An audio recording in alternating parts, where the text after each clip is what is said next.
everybody, and welcome to another episode of the Kreative Cast with me, Kevin Creative. And I'm in a very good mood.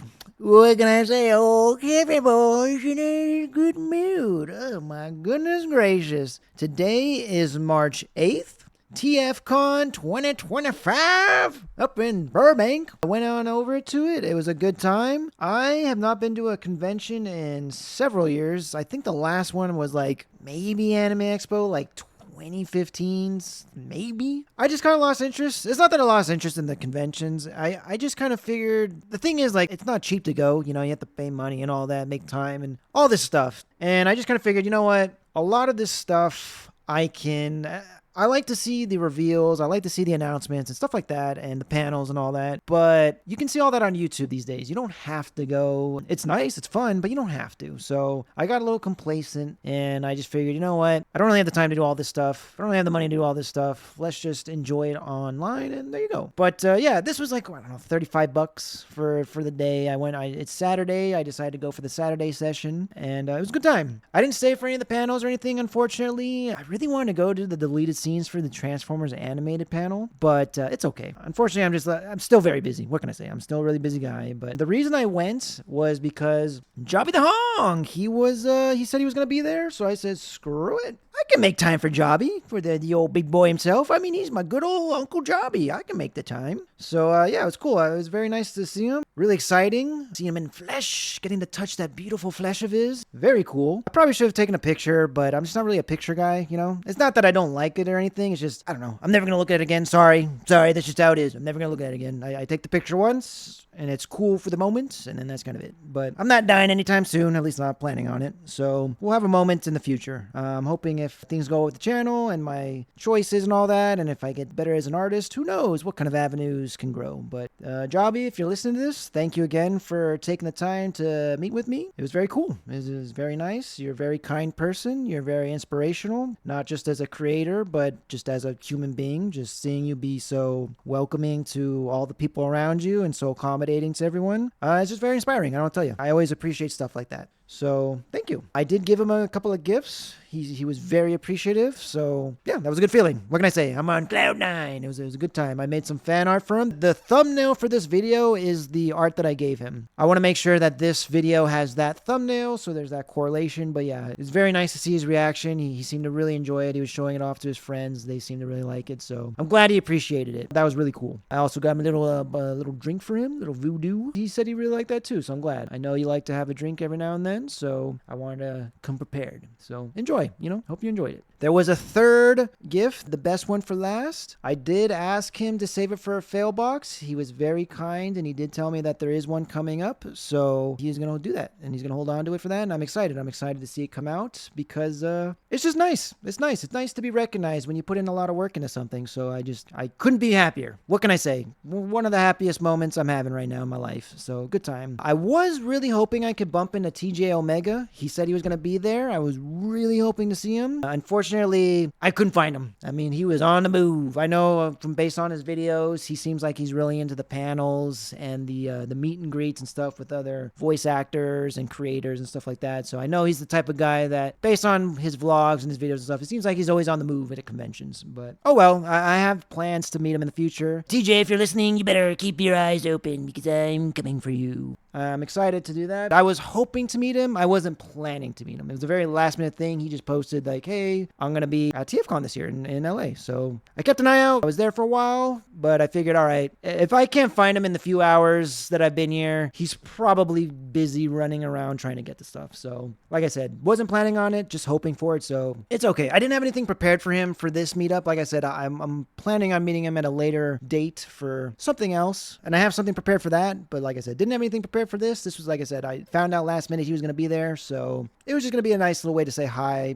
but it doesn't matter. Anyways, very cool. Very cool to have that experience because it was a good time. Like I said, it was nice to, stretch my legs and get out into the game again because there was a lot going on. It was very refreshing. In my head, I don't think of Transformers as a very big thing. It is. I mean, the fact that there's been 5, 6, 7 giant big blockbuster movies, it's obviously a pretty big thing at this point. But I don't know, it's just refreshing to see that it's just going so strong. It's just not going anywhere. So that's very cool. I'm very happy about that. Even though I'm not really into Transformers anymore, I've sold off my collection. I still have a few pieces, but it's pretty much gone. You know, it's all pretty much gone. But I'm still a fan. I still love what it represents. I loved it for so many years. I've seen most of the shows. It's not like just because I don't keep up with it as much or have as, you know, a whole collection of stuff doesn't mean I still don't love everything about it. It was my first love. I always considered it my first love. I think it's very common for toy collectors in general to start with Transformers. At least it was. It was very common for a while to start with Transformers. At least I think. I saw a lot of people start that way and then just expand into other routes. And that's how it was for me. I started with Transformers. I was pretty much only into Transformers for the longest time. And then it just kind of expanded from there. And then, yeah, you know, I just kind of grew out of it. Not that I grew out of it. Like I said, I still like it, but there's other avenues I want to try. So it was just very cool. It was just very cool to see people of all ages, you know, young, old, male, female, whatever, just really into it. One thing that I thought was funny, Starscream is probably one of the most popular characters in the franchise, no matter what. But it was just funny because, like, I just heard some guys behind me just being like, man, girls really love Starscream. And then, like, I looked around. I think probably 50% of the girls that dressed up were Starscream. There was a couple of random choices I saw out there in terms of cosplays, but like a lot of girls were dressed up as Starscream. And I just thought that was funny. I don't know. And I gotta be honest, man, I don't think of Transformers as a sexy thing at all. You know, I don't think most people think of Transformers as a sexy thing at all, but I'm gonna be honest, the way some of these girls were dressed, they got my heads turned in a certain type of way, all right? I'm coming around all of a sudden. I'm just gonna be saying, there were some of those skirts where they were running a little high and I couldn't help but notice. Oh, Kevy, what can I say? The K-Dog was coming out of me. I couldn't help but notice. But yeah, overall, wonderful time. Very cool. One thing I learned, though, about myself was, like I said, I sold off pretty much my entire Transformer collection. I definitely don't feel the need to get anything new or start a new collection or anything like that. But being there immersed in like the displays that people had for showing off products or just whatever, it made me appreciate the collection once again in a way that I never had before. And what I mean by that is I feel like I can still enjoy a really good toy collection without actually having to own it myself. I'm thinking that conventions could be a really cool way where it's just like, I'm in a cool toy mood and then just go to the convention for a bit and just look at the displays. Just go, like, that's pretty much what I did. I didn't, like I said, I didn't go to panels or anything. I literally just went to meet Jobby. That was the whole intention. But being there and just walking around the showroom, I really enjoyed it. I really enjoyed just seeing the displays, seeing the toys in the boxes, seeing everything. It was a good way to experience the hobby without feeling the pressure and the stress of having a collection. So I don't know. That's something to think about. I might start making that not necessarily a regular thing. Like I said, just every now and again, maybe like once a year, once every 2 years, where it's just like, you know what? I want to see some cool toys in person. I want to see a really cool display in person. And I might just go for that. Like I said, don't need to go to the panels. I would like to, but I just don't feel the need to. I feel like I get my money's worth just from that alone. So I don't know. It was a cool experience in that regard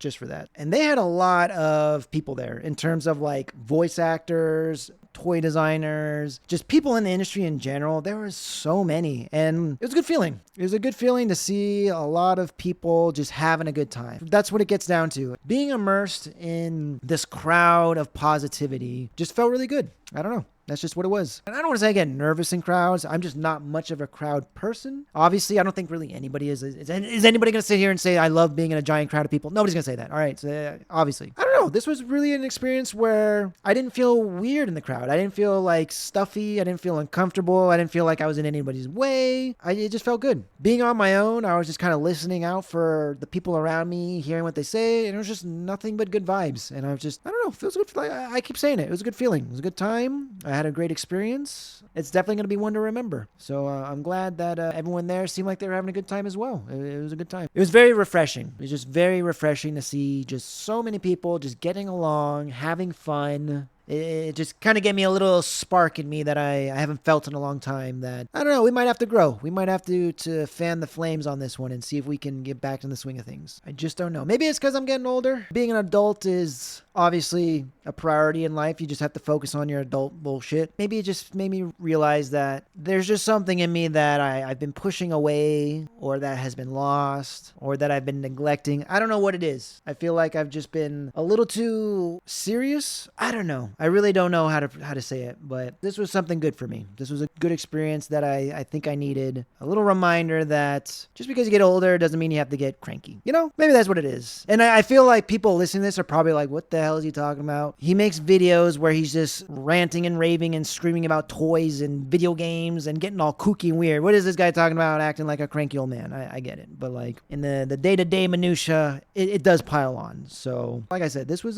just such a good experience. I feel so overwhelmed with what's going on that I can't even properly get the words out. That's how good it was. So once again, Jobby, thank you so much. You're a gentleman. You're an inspiration. Again, not just as a content creator and an artist, but just as a human being. Just seeing you be there and so welcoming and so accommodating to everyone around you. I can't tell you how many times I heard somebody in the crowd going, "Oh, Jobby, it's Jobby. Oh, let's go see Jobby. Uncle Jobby." That was good. It's just nice to see and be a part of. I'm glad I got to be a part of that experience. And it makes me want to be a better person in general myself. Hopefully some of that rubbed off onto me and it'll stick. Because I don't know if I mentioned it before, but, you know, I could have a bit of a mean streak in me, you know. Sometimes I wake up on the wrong side of the bed, you know, and that's just how it goes. And it's good to have perspective and just keep things in check, put myself in check.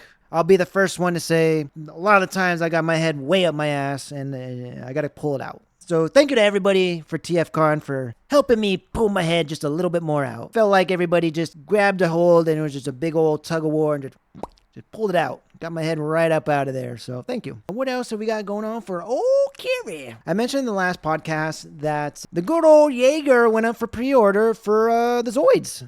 Liger Zero Jaeger, and I pre-ordered that. I am extremely excited. And literally, I think like the next day after I had recorded that video, I'm freaking out. Sorry, my throat's going crazier. But like literally like the day after, I think it was the day after I recorded that video, the Schneider went up for pre-order. And I was thinking about just kind of like including that into the video, like, oh, real quick, guys, did the Schneider went up? But it don't matter. It's okay. So here we are. The Schneider is now up for pre-order. I have it pre-ordered. I am very, very excited for that one. We just need the Panzer and the trifecta is completed. I am just crazy excited for that. I showed my coworker and he's like, oh, dude, when those come in, when are you going to get those going? And I was like, honestly, dude, probably not for a couple years. He's like, nah, dude, you have to. You got to do those ones up. They're so sick. And couldn't agree more. Like I told him, these are very cool kits. They're very awesome. I want to make sure I do a good job on them. So typically before I do any project, I like to do a little experimenting with other projects first. And once I feel comfortable, then we'll get into this stuff. So for example, I've only ever used orange once. I'm like looking around my collection right now. I've only ever used orange once. The Schneider is pure orange. I definitely think I should get a little bit more practice in with shading and highlighting with orange before I get into that. That's a sick looking kit. It's a beautiful looking color scheme. I really want to get it down. So we're going to need to do a little bit of practice first before we get into that, because I was thinking that my general mindset with orange is brown would make a good shading color. And I stand by that.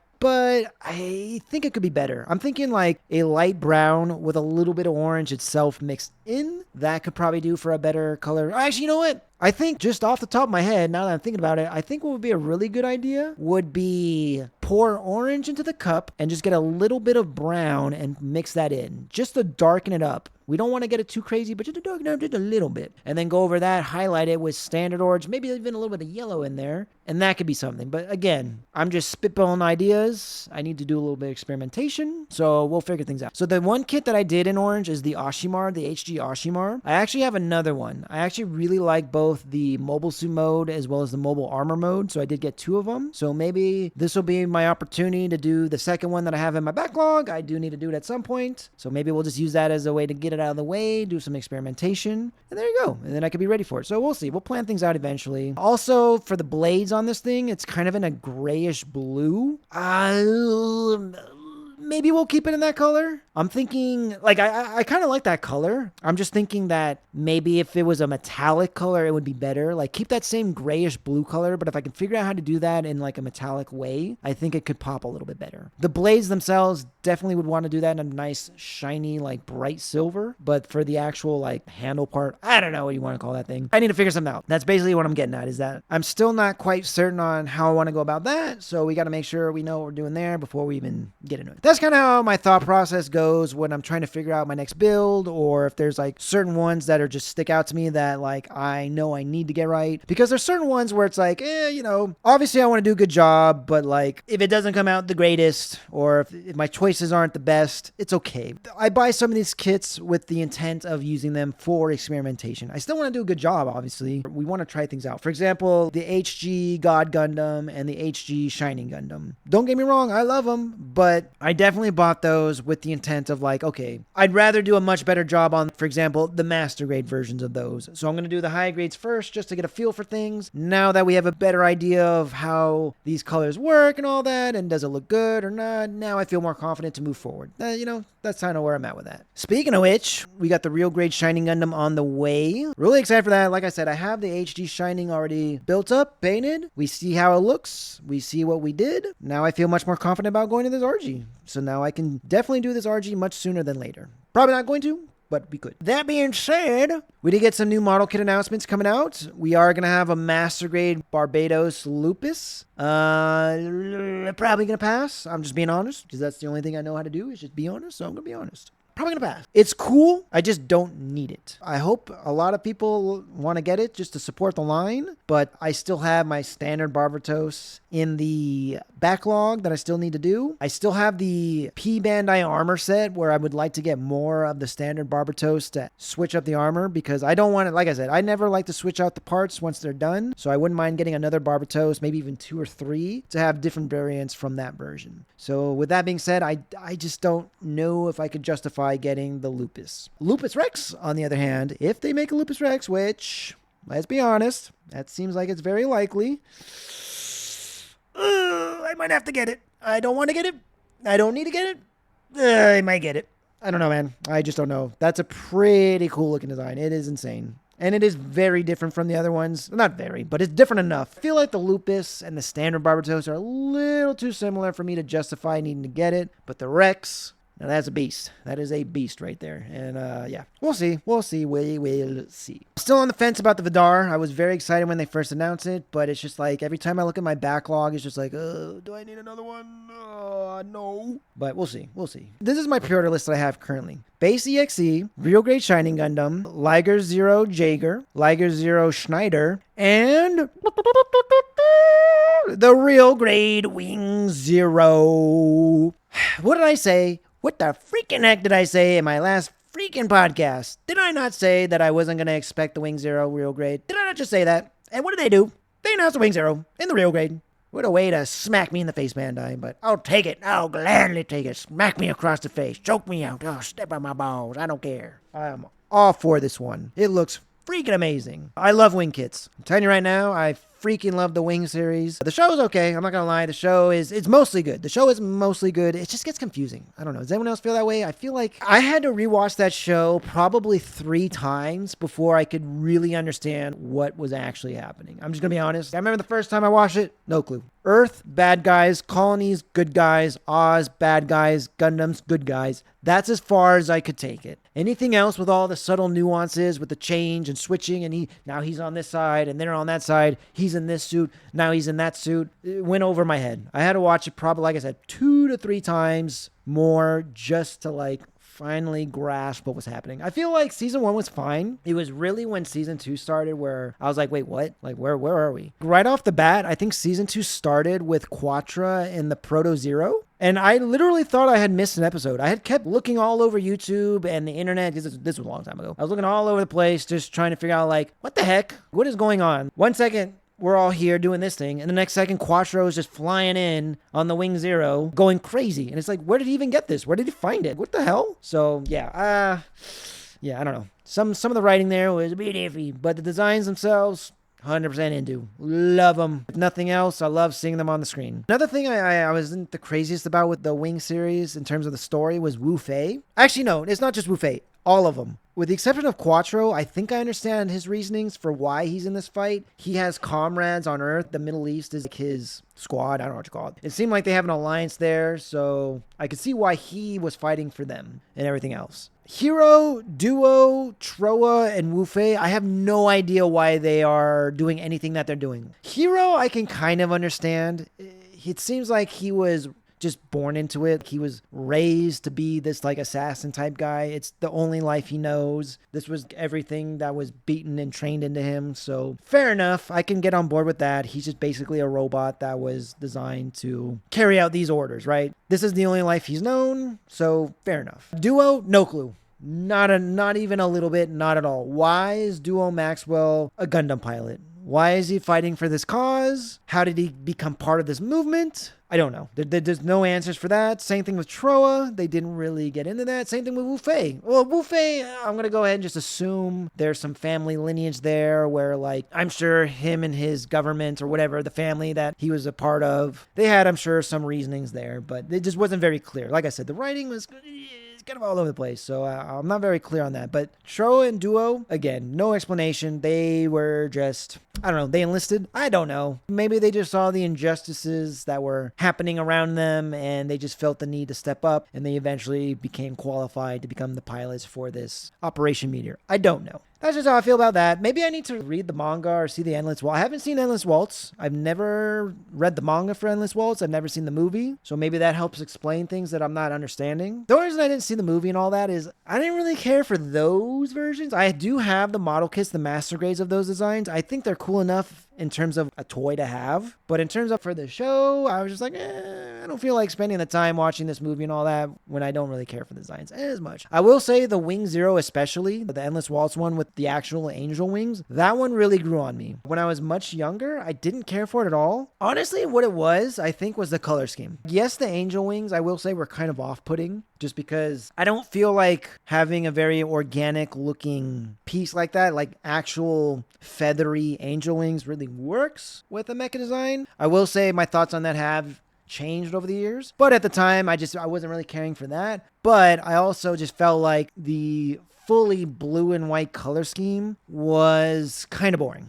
I don't know. That's just, I don't know. It grew on, like I said, it's completely grown on me. I love it now. Cannot wait to get into that for a car. I have it in my backlog. I've had it since day one. We're going to get there one day. The wing itself and the Wing Zero are just so vibrant and colorful. Blue, yellow, red, just everywhere. White, just everywhere. I was really feeling that. And then we go into the Endless Waltz, and it's just a very subdued, dull, dark blue and white, and that's it. No more yellow, no more red, none of that. So it was very jarring. I think that's what it was. It was very jarring for me, so I didn't care for it as much. Same thing with like the Nataku. Was it Nataku? Shenlong? Nataku? Or whatever it was. The secondary Wu Fei one. That one, not the biggest fan of that one. Not that I'm not the biggest fan, but definitely prefer the Okawara TV animation version better. I think that looks way cooler. I still think the other one's cool. I just think that one's way cooler. That being said, the Endless Waltz, Nataku? Is it Nataku? I don't freaking remember. The Wu Fei Gundam, the green one with the double dragons and all that. The 1/44th scale, old kit. I think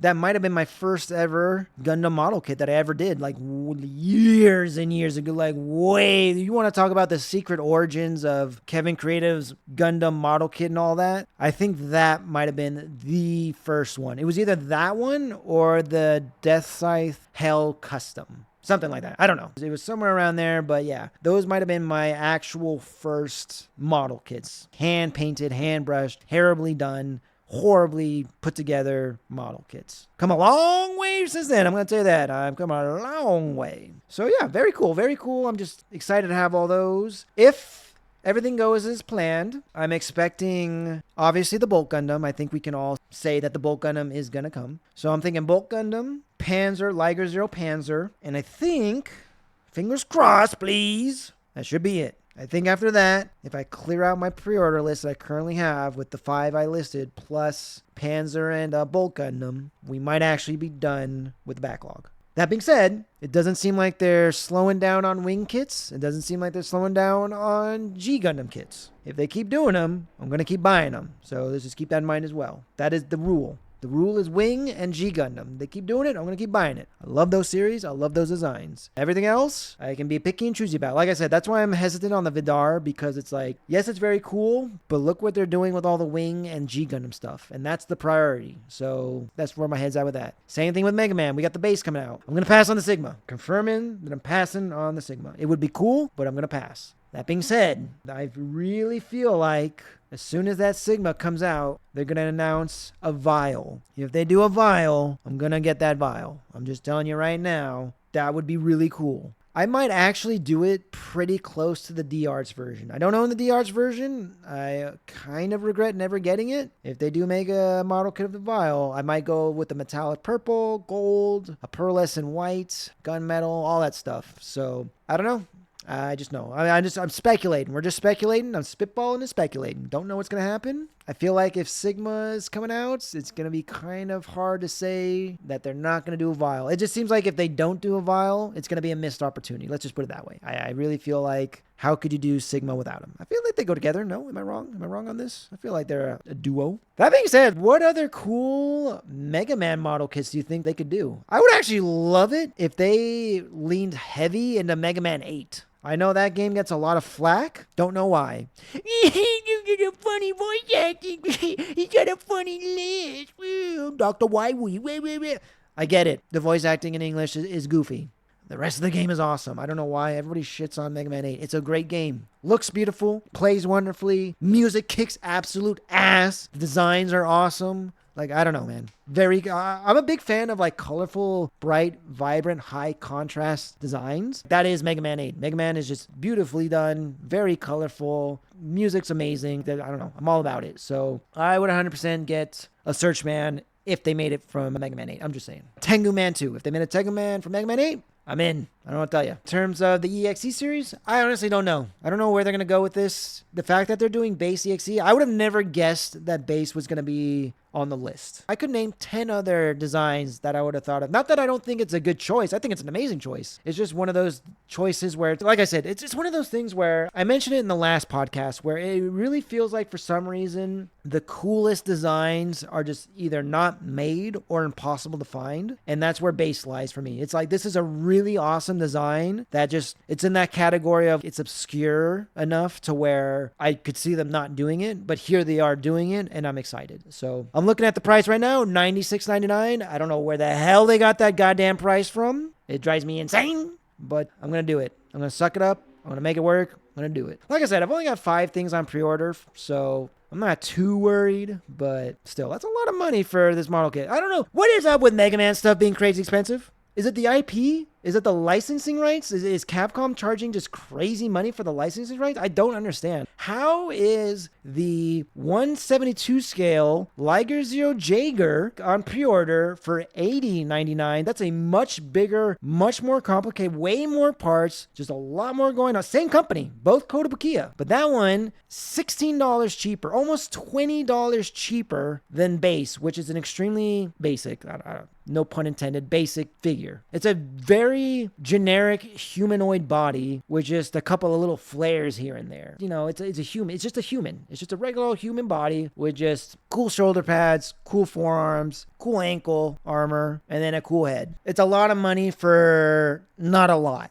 And then the accessories, it's just going to be the cape, and then his gunbuster arms, and then like a black, purpley blade thing that clips on it. Nothing special. It's just nothing special at all. And yeah, they want stupid money for it. So I can only assume that it's the IP. I'm assuming that the Mega Man licensing is just really expensive, and that's why. I don't understand it. But that's just how it's always been. It's not just even Kotobukiya. If you look at any other company that does Mega Man toys, at least high-end ones, they always just seem to be really overpriced. But I'm willing to spend the money because I love Mega Man. One of my number one favorite franchises in terms of video games and stuff. I love the designs and the aesthetic and everything. So screw it. I've mentioned this before. The way I justify it is, yes, $97 plus tax and shipping is a ton of money for this kit. But at the end of the day, when I custom paint it fully up, it's going to look amazing on the shelf, first of all. Second of all, I will literally never need another base EXE toy in my life. This will be it. Nothing will beat it, and that's going to be that. You know what's funny is I said the same thing about HG Wing Zero. I think I said it in that video. I think I said in my critique of the Wing Zero that I painted, I said like somewhere near the end, like, this is it. I've got it. I never need another one. 1/144 scale Wing Zero. I did the best job anyone could do, and that's that. And then they released the RG Wing Zero, and it's like, well, obviously I'm going to get that. Another smack in the old face by Bandai. So, what can I say? I love getting a little kinky, so I guess we're just going to have to take it. What can I say? But what else we got going on? Oh, one other thing I want to mention. I've been working like crazy on the channel. Editing, thumbnails, the model kits, sketching out ideas, the works, just coming up with ideas. I've been going insane. So I'm very excited because I'm thinking by the beginning of next year at the latest, or at least I'm hoping at the beginning of next year at the latest, 2026, I should be having 10 series on the channel. 10 different series at the same time on the channel. It's going to be a crazy year, let me tell you. This is going to be one of the busiest years of my life, period. Between just trying to meet different YouTube people and influencers and stuff like that, just trying to get opportunities to meet them, like today with Jobby. And then, like I said, later this year, I'm planning on meeting TJ Omega. That's not even the only two. There's a couple other people. I have a very busy year ahead of me. That alone is going to keep me busy. Plus, like I said, just thumbnails, editing, just trying to get new series out. It's going to be the busiest year of my life, period. And I'm excited. I am nothing but excited. I'm really looking forward to it. I cannot wait to see my channel with 10 different series that are all airing at the same time. Especially because, like I said all the time, I'm a one-man army. It's all me. My buddy Andre, he made the intros for my channel. He made me a couple of songs. Other than that, everything is me. No one else is doing my thumbnails. I mean, okay, Render helped me do one collaborative thumbnail. We'll give him credit for that. Everything else is me. All the editing is me. All the recording is me. All the playing the games is me. All the building the model kits is me. All the filming, everything is me. All the pictures is me. It's all about me, baby. The fact that I'm doing it all, and I'm just excited. I'm excited to see it. So look forward to it. I hope everybody's enjoying everything. My channel is very slowly growing. Very, very, very slowly growing. That's just how it goes. Hey, we can't all be Markiplier, all right? Some of us are Kevin Kreative. That's just how it is. We'll get there. We'll get there when we get there. I'm confident. Let me tell you this. Based on the videos I have ready for this year, I'm extremely confident in the quality of this channel. Telling you now, the quality is there. I'm not talking myself up. I'm not being overconfident. This is fact. I'm telling you now, if you're unsure of whether or not I'm going to be at the top one day, I'm telling you I'm going to be. That's how confident I am in my work. Even if 99% of the people don't think it's good, I'm going to tell you right now that 1% is going to think it is the greatest thing ever. All right? And I really feel that confident. I'm going to be honest. Year one was okay. It was a pretty good year. I feel like it could have been better. I know for a fact it could be better, but I still think it was solid. I think year one was solid for what it was, for being the first year ever of figuring all this stuff out. I think I did a pretty good job. Year two, though, I really think I'm going to pop off in terms of the quality. I don't think I'm going to pop off in terms of gaining views and subscribers and stuff. I think it's still going to be a trickle effect, but I really think the quality is going to shoot. I know for a fact it's shooting up. My quality is shooting up so much that the last few videos I did for this year, because April 19th was the first video that went out. So April is the 1 year mark. So this video that you're listening to right now marks the beginning of year two for Kevin Kreative. And the last few videos I put out for year one, before I released them, I went back and not re-edited, but like touched them up because I realized that like, oh my goodness, everything that I had beforehand was fine, but it was very small, if that makes any sense. There wasn't a lot to it. There could have been so much more that I didn't realize I could have done. And I just learned so much this year. I decided before I put out the last couple videos, the morning of, I would rewatch them and then just throw in as much editing as I could. And it really stepped them up. And I'm really proud of them. And year two, like I said, I'm going to do the same thing. I'm going to keep an eye out. I'm still going to double check my work just to make sure that it could be as best as it could. But I'm just telling you right now, I'm loving it. What up, people? Kevin Kreative. It's going to be some good stuff. I'm excited. I'm so excited to see all my stuff come out. 2026, I'm really excited just because I'm going to have, like I said, 10 series coming out. And seeing that on the channel is going to be something. Just because like I'm noticing that, I don't want to say it's boring, but Yes, I have 5 different series airing right now. Podcast, Yu-Gi-Oh! Master Duel, Ukulele, Mega Man Battle Network, Model Kit Critique. That's 5 different series I've got. And that's great, but it does feel a bit repetitive, you know? Even with 5 series every month, it feels like it's not that much. I don't know. It felt like a lot in the beginning. Whoa, I'm starting off with 5 series. Like, this is a great start. This is a very strong start. Who else is going to say that they're putting out 5 different series right off the bat? Brand new channel, coming out of nowhere. Who else can say that? But at the same time, I don't know. It feels like that there needs to be more. So I'm really excited to work on this. I'm hoping this weekend I can wrap up the last Mega Man video I need for next year. We'll see. It's either going to be this weekend or like Monday, Tuesday. So not the biggest deal. But yeah, I'm going to wrap up the last one I need for Mega Man. Then we're going to go to ukulele and do the next 6 ukulele videos for year 3. We're moving on to completely new series. I'm going to have 5 other series that I'm going to be editing for then. I could put them out this year. I could start trickling them in. But I think I'm going to hold off just because, like I said, I'm getting a very slow growth in my channel. So I don't feel the need to put everything out immediately. You know, we can hold off and wait until we get a little bit more growth. Let's save some things for the future. You know, I've got a lot of stuff in my backlog specifically because I feel like it would be a waste to put it out now. I think it's very good stuff. It could be a lot of potential for the future. It just feels like a waste, you know? Why put it out now when, you know, a year from now I could have 1,000 subscribers that could really push this, you know? For example, with this Jobby thumbnail that I'm using for this video, I was planning on saving it for a later date just because, again, I think it would have a better reach if I waited, but screw it. It's okay. We could put this out now. It's not a big deal. That was just one of the many things I have going on. So I'm excited. I'm just crazy excited. Sorry if I'm just going crazy rambling, but yeah, it's a good time. It's a good day to be me. It's an old good day to be the okay dog. What can I say? So that's what I got going on. Very excited. So like I said, been doing a lot of editing, a lot of thumbnails, just sketching out ideas, just coming up with stuff. Like I'm just excited. I'm just very excited. Just working nonstop. I really hope it all pays off because good Lord, do I want to quit my job? It's not even one of those things where it's like, I don't want to work. I want to have a fun job. It's not even like that. It's just, I'm exhausted. I'm so goddamn tired from working a full-time 9-to-5 job and trying to be full-time with YouTube. It is just exhausting. I just want YouTube to work just so I don't have to do both. That's really what it is. It's just, I need a break. And so, you know, that'd be cool. But yeah, we'll see. We'll see how things go. I'm always coming up with ideas. I'm always trying new things out. I'm always looking for opportunities to come up with stuff. For example, I just remembered there was an opportunity that I came across that I need to work on. No, I'm not going to say it. I was going to say it, but I'm not going to say it. We'll wait until, I'll wait until I actually have it filmed to say it. I don't even have anything filmed yet, so let's not get there. But yeah, I want to film something, nothing crazy, 15, 20-second thing for another YouTube channel that won't use it. I'm going to tell you right now, they're not going to use it. That's not the point. The point is for them to see it. The point is for them to acknowledge it. That's all we need is acknowledgement. I feel like that is a big proponent to get what I need done is I don't need people to use my ideas. I don't need them to like my ideas. I just need them to accept and acknowledge them. If you can do that, that's it. When you're in their head once, for whatever reason, I feel like that's enough to last forever. And what I mean by that is, for example, when I met with Jobby today, I gave him not a lot, but I gave him a couple of gifts. And I wanted to make sure I left a good impression and a good mark. So it's not like I just handed him gifts. The boxes, the wrapping, everything was all coordinated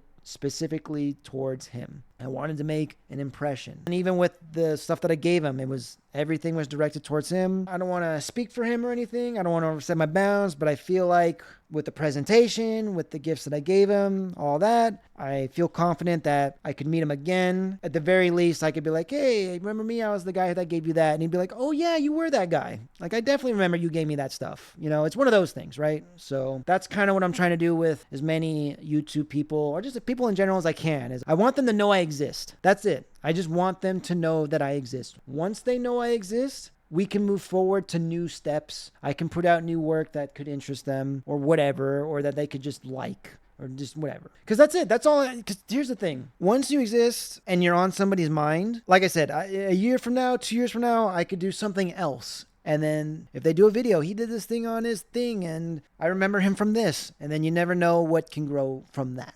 it's just one of those networking things that I'm just trying to get the ball rolling with. And I'm very happy about it because, another thing that I wanted to mention. I'm a big fan of Bobby Skullface. He has a podcast called Nerd Rage Radio that I love. I love tuning in. It's a great time with him and his friends. Good old Uncle Dolphin, Joey. Joey! My man Joey! And Chris from Crashbox Customs. Sorry if I'm not getting that right. Crashbox Customs, is that what it is? But yeah, so the three of them, they do a podcast. Bobby has various other members of his crew on his podcast from time to time as well. I'm a big fan of that. So I did some custom work for him as well. I'm going to be using that for an upcoming thumbnail. So we'll save that for later. But I reached out to him on his podcast. I did some custom work for him. I didn't send it to him because I did fuck it up. I'm just going to say it. I took pictures from the best angles I could so that way he couldn't see the fuck ups. So it was very kind of him to praise me on his channel. I sent him pictures and stuff. And on his podcasts, him, Chris, and I don't think Joey was on this one now that I'm remembering it. They were saying like, listen, because I told them like I messed up the model kit so it's not display worthy. So they said, listen, I don't know what you're talking about, but this looks great. And that felt amazing. Thank you so much, Bobby and Chris and Joey and Farrell and Dante and Evan and anybody else who joins them on the podcast. Thank you all. I really enjoy it. And thank you for the kind words. Once again, thank you so much. I appreciate that. Again, I hid the mistakes, so that's why you can't really see them. But, I mean, don't get me wrong. It is a very good-looking model kit. I'm not going to act like I did a shit job. I didn't do a complete shit job. It's just not quality where I could give it to somebody and call myself an artist. I can't say that I'm trying to be a professional that wants to make a living off of something and give them this type of work. That's what I'm trying to say. It's not bad, but it's not professional career quality. And that's what we're trying to do here. Maybe one day if I have a chance to give it to him, I will as just a sentimental thing. But I just didn't want to give it to him as a professional thing because it's not professional quality. So that's why I just sent him pictures and said, hey, listen, I'm a big fan. I was trying to do something really nice for you. Unfortunately, I just don't feel comfortable passing it on because I don't want this to be a representation of my work. That's basically what I was trying to get at. I doubt he's ever going to hear this, but if he does, Bobby, I really appreciate the kind words you gave to me. That means a lot. That means the world to me, actually. So we'll try it again one day. We'll see. And by the way, what I did for him was I bought a model kit of I'm not good with cars, 928, Porsche 928. That's what it was, a Porsche 928. Bobby's favorite, I believe, please correct me if I'm wrong, I'm pretty sure. Bobby's favorite Transformer is Dead End, the Combaticon Dead End, Stunticon Dead End. I looked it up. That was the car that he was supposed to be. So I painted up that Porsche as Dead End. Did a full-on custom paint job. And it looks great and everything, but I'm trying to do something very specific. That didn't hit the mark, so we're just going to have to hold off. He did give me a shout out on his Instagram, so I was very, very excited to see that. I was not expecting it at all. I just clicked on his story and I saw the picture that I had sent him. Not only did I send him pictures of the model kit, I did a graphic design for it as well, and he put up that graphic design on his story. And he even said, shout out to Kevin Kreative. So thank you so much, Bobby. If you ever hear this, that meant a lot to me. So thank you so much. Like I said, just trying to be acknowledged here. That's it. Just trying to be acknowledged. So it feels good to have a plan in motion that is working. I never imagined myself as being someone in any type of public eye. I've always just been a spectator. You know, I've never really been one to comment on stuff. I've just never felt the need to. I like to watch videos and that's just kind of it. With me trying to become a creator myself, I'm trying to be a little bit more outgoing with that type of stuff. If I think of something funny or creative or insightful to say on a post, I'm just trying to throw it out there just to get noticed, and it's working. Not in the biggest of ways, you know, like I said, it's just little things here and there, but these little things could eventually add up to something bigger. I'm noticing some shifts that I have been hoping for, but just never really knew if they would happen. It's good to know that things are coming in a good way. So that's very cool. Another little shout out I want to give, since we're doing shout outs, Gunplagoon, Goose, and the crew. Every now and then they'll do like a live stream thing and I'll pop in and ask a question, throw out a comment or whatever, and they'll make a point to be like, yo, what up, Kevin Kreative, in the comments, and they'll read out my thing, answer my question. So again, another little thing that just feels good. So thank you to you guys. You guys do some great work. I love your builds. I love your pictures you post. You're great with posing. That's another thing. I need to start studying like Gunplagoon. His posing is solid. It's on point. And I need to start learning that. One thing I'm noticing, I put out really high quality model kit work, but I don't know how to pose them in a way to where you get the full experience of what I did. I get a little nervous about posing my model kits just because they're very delicate with the paint jobs and everything. I don't want to scratch them up. I don't want to mess them up. So that's why I typically keep the poses pretty basic, but I'm thinking I really need to step it up because one thing I'm really noticing, especially on Instagram and all that, it doesn't matter how good your model kit is, like in terms of the quality of the paint job and everything. If your pose is great, people will love it. That's one thing I'm noticing. Like there's so many people that don't paint their model. They don't do anything to their model kits. They just snap them up. No panel lines, no stickers, no nothing. They just put them in a really good pose with a really good angle for the photo and they get hundreds of thousands of likes. Meanwhile, I'm spending months fucking painting up a goddamn masterpiece and I'm looking to get 5. And listen, I don't want to get into that. I don't want to be like complaining like I should get more. No, it's none of that. I don't believe in that. I don't believe anybody should get anything.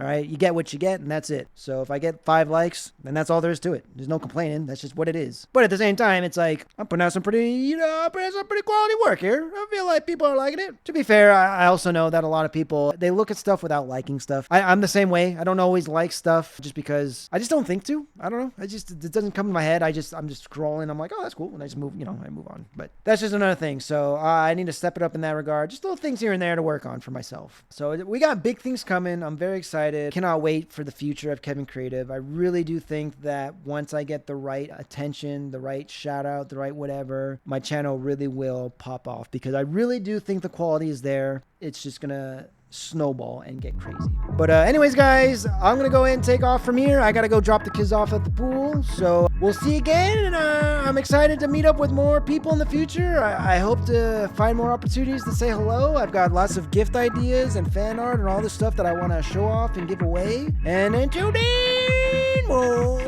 you again. Peace!